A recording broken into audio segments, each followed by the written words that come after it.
Hello केने हीरे? अगे हम अभी भैंस धो रहा जो कोचे को तू हमर दिमागवा खराब कर दे हैं बार बार। अरे आही ना ये जपर तोरा से एगो इम्पोर्टेंट काम हो ना।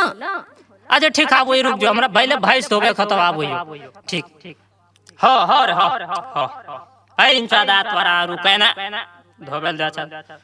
अरे जल्दी आओ ना। हेलो हाँ यार हम लोगे।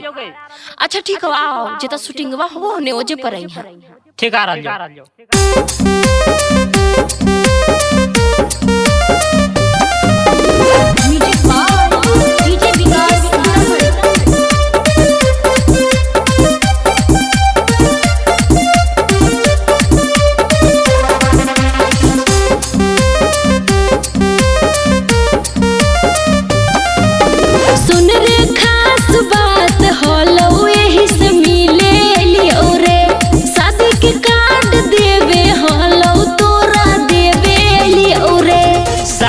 में हम तोर आयोगे छौड़ी। अच्छा शादी में हम तोर आयोगे छौड़ी। पूरी खैबोगे छौड़ी गाड़ी आयोगे छौड़ी। पूरी खैबोगे छौड़ी गाड़ी आयोगे छौड़ी। छेना हम खूब रावा खैबोगे छौड़ी। छेना हम खूब रावा खैबोगे छौड़ी। पूरी खैबोगे छौड़ी गाड़ी आयोगे छौड़ी। पूरी खैबोगे छौड़ी गाड़ी आयोगे छौड़ी।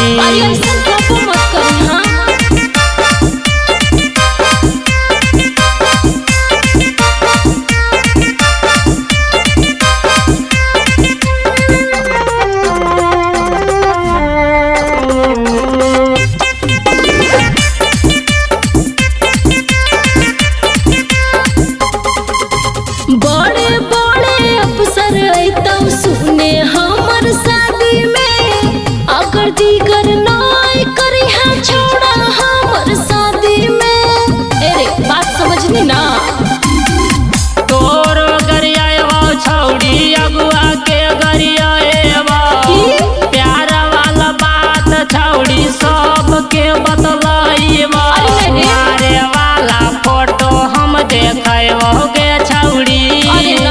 फोटो हमने दुनू के देखाओगे छौड़ी। पूरी खाओगे छौड़ी गाड़ी आयोगे छौड़ी। पूरी खाओगे छौड़ी गाड़ी आयोगे छौड़ी। ए बाबू ऐसा मत करी हाँ।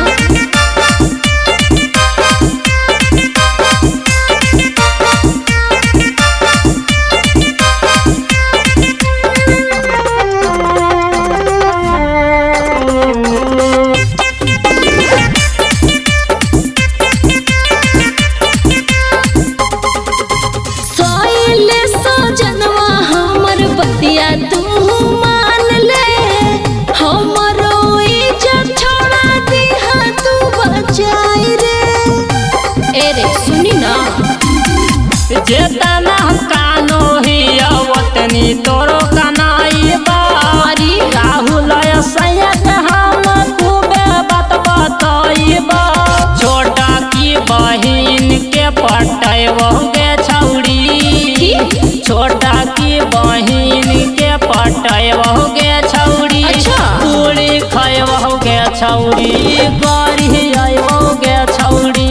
पूरी खैबोगे छौड़ी गाड़ी आयोगे छौड़ी। अरे पागल मत बन जे बस तब से घरों न चल जीवो।